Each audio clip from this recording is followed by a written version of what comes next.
Assalamualaikum warahmatullahi wabarakatuh. Perkenalkan, nama saya Suci Ayuni A, NIM 20016112 dari Prodi Pendidikan Bahasa Indonesia, Fakultas Bahasa dan Seni Universitas Negeri Padang.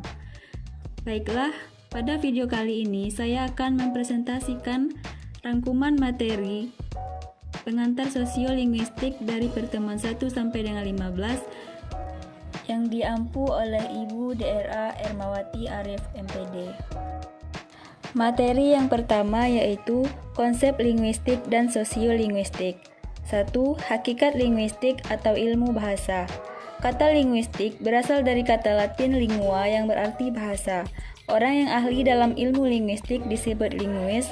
Ilmu linguistik sering juga disebut linguistik umum atau general linguistik karena tidak hanya mengkaji sebuah bahasa saja. 2. Sosiolinguistik sebagai kajian interdisipliner. Sosiolinguistik adalah ilmu yang bersifat interdisipliner yang mengkaji masalah bahasa dalam kaitannya dengan penggunaan bahasa itu dalam masyarakat dalam situasi yang bervariasi. Bahasa dalam studi sosiolinguistik tidak hanya dipandang sebagai struktur saja, tetapi juga dipandang sebagai sistem sosial, sistem komunikasi, dan bagian dari kebudayaan masyarakat tertentu. Adapun materi yang kedua yaitu hubungan antara bahasa dan masyarakat. 1. Bahasa dalam kajian linguistik dan sosiolinguistik. Linguistik adalah ilmu pengetahuan yang melibatkan dirinya dengan bahasa. Bahasa sebagai objek penelitian, linguistik ditinjau dari batasan-batasan fungsi dan perkembangannya. Keberadaan struktur bahasa dapat ditinjau secara historis dan memberikan tempat yang spesifik, terisolasi, dan terdiri di antara unsur-unsur kemasyarakatan lainnya. 2. Pengertian masyarakat dalam kajian sosiolinguistik. Masyarakat adalah sekumpulan individu dalam suatu wilayah geografi yang diikat dan mengikat dirinya dalam satu tatanan nilai yang disepakati secara konvensi, dan melalui tatanan tersebut individu-individu menjalin interaksi sosial. Adapun menurut Sitorus dalam Nur Said dan Maksan 2002, interaksi sosial adalah hubungan-hubungan dinamis yang menyangkut hubungan antara individu dengan individu, antara individu dengan kelompok, atau antara kelompok dengan kelompok yang berbentuk kerjasama, persaingan, dan pertikaian. Bila interaksi sosial terjadi, maka secara otomatis tindakan sosial sudah terjadi. 3. Hubungan antara bahasa dengan masyarakat. Hubungan antara bahasa dan masyarakat terjalin sangat erat. Hubungan keduanya sangat mengakar. Bahasa menjalankan berbagai fungsi dalam masyarakat, dan masyarakat melakukan hal yang sama terhadap bahasa.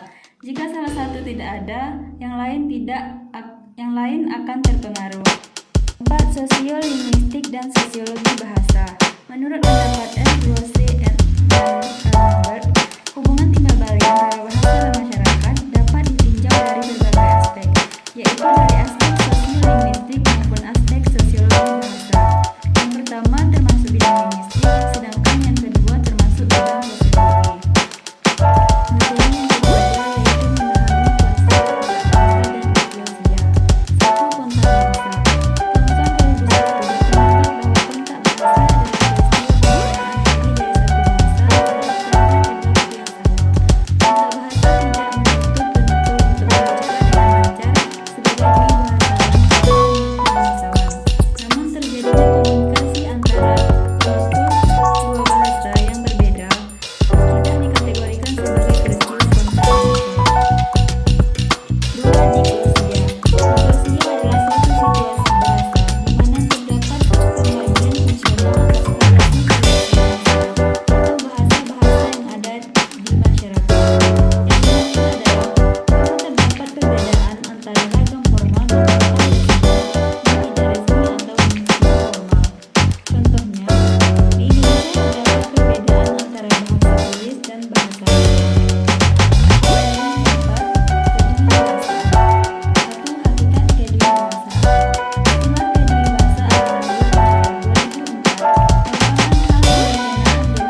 kedewasaan. 2. Keterkaitan kedewasaan dengan kontak bahasa. Kedewasaan berkaitan dengan kontak bahasa karena kedewasaan merupakan pemakaian bahasa yang dilakukan oleh penutur secara bergantian dalam melakukan kontak sosial. 3. Tingkat kedewasaan. Dalam kontak bahasa, maka Wendy dalam taburan 1988 sebagai berikut. Pertama, kedewasaan koordinatif, yaitu kedewasaan yang mempunyai dua perangkat dan integrasi. Yang kedua, kedewasaan mental, yaitu kedewasaan yang mempunyai satu perangkat satuan makna dan dua integrasi. Yang ketiga, kedewasaan subordinatif, yaitu kedewasaan yang mempunyai satuan makna dari bahasa pertama dan dua bentuk ekspresi. 4. Pengukuran kedewasaan. Menurut Mackey dalam Pranowo 2014 mengemukakan pengukuran kedewasaan dapat dilakukan melalui beberapa aspek, yaitu yang pertama aspek tingkat, yang kedua aspek fungsi, 3 aspek pergantian, dan yang terakhir interferensi. 5. Efek kedewasaan. Adanya kedewasaan dalam masyarakat berpengaruh pada modal pengajaran yang diberikan, bergantung dari politik dan kebijakan bahasa yang ingin diterapkan suatu negara. Adapun model pengajaran atau pendidikan yang timbul akibat adanya pengaruh kedewasaan yaitu yang pertama, model pendidikan yang mengarah pada asimilasi bahasa dan budaya. Yang kedua, model pendidikan yang mengarah pada diversifikasi budaya. Materi selanjutnya, interferensi dan integrasi bahasa. 1. Pengertian interferensi. Batia 2013 mendefinisikan interferensi sebagai proses transfer bahasa, yaitu suatu proses di mana seseorang membawa elemen struktural dari bahasa lama atau bahasa sumber ke dalam bahasa yang baru atau bahasa kedua atau resipien. Disebutkan pula pada dasarnya di antara kedua bahasa tersebut terdapat sebuah proses keterjalinan, yaitu adanya hubungan erat antara leksikon dan tata bahasa yang diibaratkan sebagai tangan dan sarung tangan. Karenanya dalam situasi tertentu, khususnya saat pelafal mengalami kesulitan atau kendala dalam melafalkan bahasa baru, proses kognitif akan bekerja untuk memunculkan bahasa lama ke permukaan. 2. Tataran interferensi. Chair 1999 mengemukakan interferensi dapat terjadi dalam semua tataran bahasa, misalnya dalam tataran fonologis, morfologis, dan sintaksis. Ketiga tataran ini dalam bahasa Indonesia khususnya dalam penulisan nama badan usaha mengalami interferensi sebagai berikut. Yang pertama, interferensi fonologi merupakan perubahan bunyi bahasa yang seharusnya diucapkan menurut bahasa Indonesia tapi diucapkan menurut bahasa asing. 2. Interferensi morfologi merupakan interferensi yang terjadi dalam pembentukan kata, leksikal, dan frase. Ketiga, interferensi sintaksis yang jarang terjadi, khususnya dalam konteks penulisan nama badan usaha swasta. Interferensi sintaksis berupa klausa atau kalimat. Kemudian yang ketiga, interferensi bahasa dalam pandangan psikologis behavioral. Menurut teori ini, semua perilaku termasuk tindak balas atau respon ditimbulkan oleh adanya rangsangan atau stimulus. Jika rangsangan telah diamati dan diketahui, maka gerak balas atau dapat diprediksikan. Watson juga dengan tegas menolak pengaruh naluri atau insting dan kesadaran terhadap perilaku. Jadi setiap perilaku dapat dipelajari menurut hubungan stimulus-respon. 4. Interferensi bahasa dalam pandangan psikologi mentalistik. Menurut kaum mentalis, seorang manusia dipandang memiliki sebuah akal atau mind yang berbeda dari badan atau body orang tersebut. Artinya, bahwa badan dan akal dianggap sebagai dua hal yang berinteraksi satu sama lain, yang salah satu di antaranya mungkin menyebabkan atau mungkin mengontrol peristiwa-peristiwa yang terjadi pada bagian lainnya. Dalam kaitan dengan perilaku secara keseluruhan, Pandangan ini berpendapat bahwa seseorang berperilaku seperti yang mereka lakukan itu bisa merupakan hasil perilaku badan secara tersendiri, seperti bernafas, atau bisa pula merupakan hasil interaksi antara badan dan pikiran. 5. Integrasi bahasa. Bhatia mendefinisikan integrasi sebagai suatu proses membawa elemen struktural dari bahasa lama ke bahasa baru. Ahli lain mendefinisikan integrasi sebagai penggunaan fitur-fitur dari milik suatu bahasa seolah-olah bahasa itu adalah bagian dari bahasa yang digunakan. Mengacu dari pendapat tersebut, Cair dan Agustina menyatakan bahwa dalam proses integrasi memang terjadi sebuah penggunaan atau peminjaman unsur-unsur bahasa ke dalam bahasa lain, namun sudah dianggap menjadi bagian dari bahasa lain tersebut, maka tidak lagi dianggap sebagai pinjaman atau pungutan. Materi selanjutnya variasi bahasa. 1. Konsep dasar tentang variasi, ragam, langgam, dan bahasa. Variasi bahasa adalah bentuk-bentuk bagian atau varian dalam bahasa yang masing-masing memiliki pola yang menyerupai pola umum bahasa induksinya. Ragam adalah variasi bahasa menurut pemakaian yang berbeda-beda, menurut topik yang dibicarakan, menurut hubungan pembicara, lawan bicara, serta menurut medium pembicara. Langgam dalam KBBI artinya yaitu adat atau kebiasaan. Kemudian bahasa yaitu sarana komunikasi antara anggota masyarakat dalam menyampaikan ide dan perasaan secara lisan dan tulisan. Dalam bidang akademik, bahasa menunjukkan peranannya dalam berbagai disiplin ilmu. Yang kedua, sumber pencetus variasi bahasa. Tokoh-tokoh yang pertama kali mencetuskan fungsional yaitu Auguste Comte, Emile Durkheim, dan Herbert Spencer. Durkheim mengungkapkan bahwa masyarakat adalah sebuah kesatuan di mana di dalamnya terdapat bagian-bagian yang dibedakan. Bagian dari sistem-sistem tersebut mempunyai fungsi masing-masing yang membuat sistem menjadi seimbang. Variasi bahasa disebabkan oleh adanya kegiatan interaksi sosial yang dilakukan oleh masyarakat atau kelompok yang sangat beragam dan dikarenakan oleh para penuturnya yang tidak homogen. 3. Kajian tentang variasi bahasa dalam linguistik umum dan interdisipliner keilmuan lainnya. Yaitu yang pertama, kajian variasi dalam linguistik umum. Dalam kajian linguistik umum ini, variasi dalam bahasa dikaji menjadi dua bagian.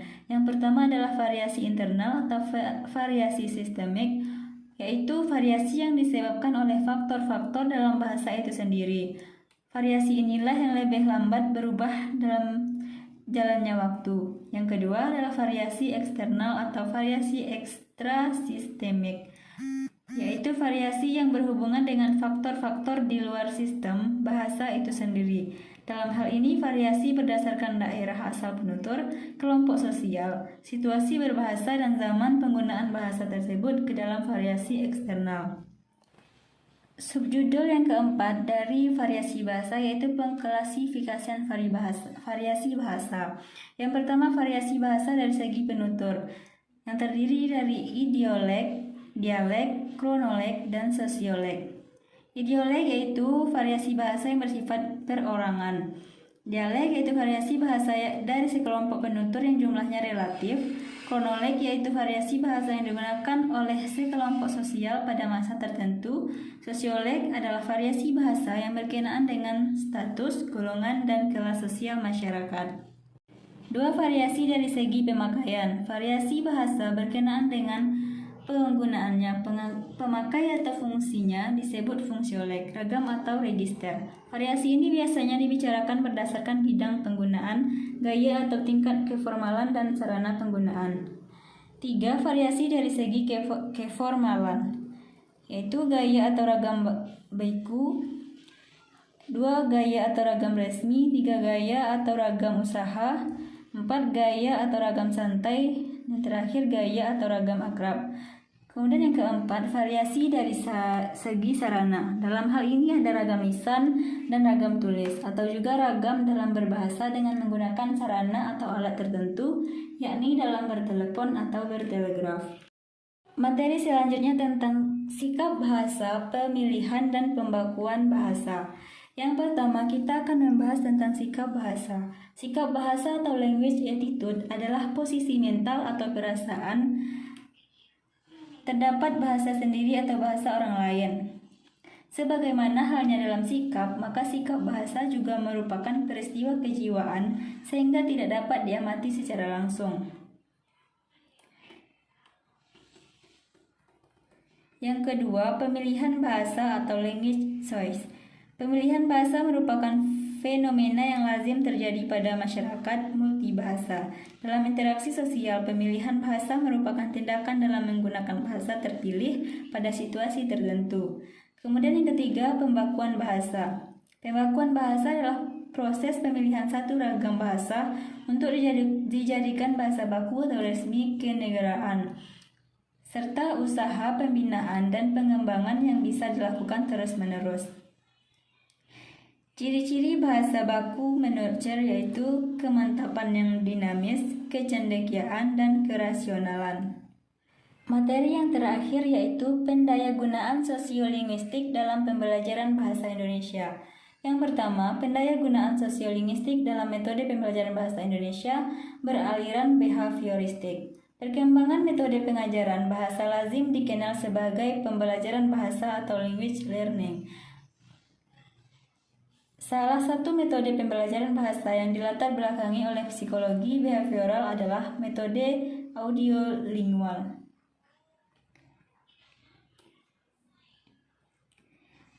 Knowlton mengungkapkan 5 konsep tentang bahasa. Yang pertama, bahasa ujaran bukan tulisan. Bahasa merupakan seperangkat kebiasaan. Yang ketiga, ajarkan bahasa bukan tentang bahasa. 4. Bahasa adalah apa yang diucapkan penutur asli, bukan apa yang dianggap seharusnya dikatakan penutur asli. Yang kelima, bahasa yang satu berbeda dengan bahasa lainnya. Kemudian yang kedua, pendayagunaan sosiolinguistik dalam metode pengajaran bahasa beraliran mentalistik. Psikologi behavioral mendapatkan tantangan keras dari psikologi mentalistik atau kognitivistik. Konsep kompetensi komunikatif dianggap dari Okotomi Chomsky yang membedakan komponen bahasa menjadi 2. Yang pertama, kompetensi, dan yang kedua, reformasi atau petunjuk pembuatan atau performance.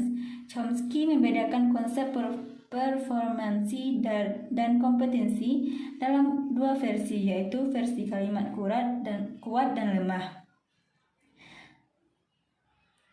Kemudian, kompetensi kebahasaan beraliran dengan pengetahuan pertutur terhadap struktur bahasa sebagai suatu sistem merupakan kemampuan potensial dalam diri penutur.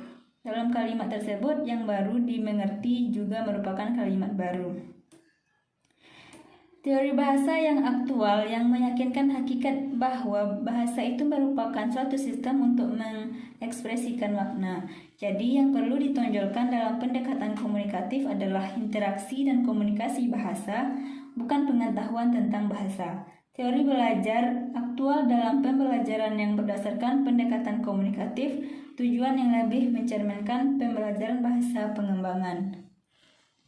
Menurut Saparni 1997-1998, fungsi bahasa sebagai alat komunikasi ada 6, yaitu fungsi instrumental, 2 fungsi regulation, 3 fungsi interaksional, 4 fungsi personal, 5 fungsi imajinatif, 6 fungsi resepsional. Kompetensi kebahasaan beraliran dengan pengetahuan pertutur terhadap struktur bahasa sebagai suatu sistem merupakan kemampuan potensial dalam diri penutur. Dalam kalimat tersebut, yang baru dimengerti juga merupakan kalimat baru. Hartward dan Regers menyatakan bahwa gramatikal atau tata bahasa termasuk salah satu tata bahasa kompetensi seseorang didukung sepenuhnya oleh kompetensi bahasa. Pendekatan komunikatif didasarkan atas kenyataan bahwa fungsi utama bahasa sebagai alat komunikasi langsung pada diri seseorang. Sekian rangkuman materi dari mata kuliah pengantar sosiolinguistik dari pertemuan 1 sampai dengan pertemuan terakhir. Salah dan janggal saya mohon maaf. Assalamualaikum warahmatullahi wabarakatuh.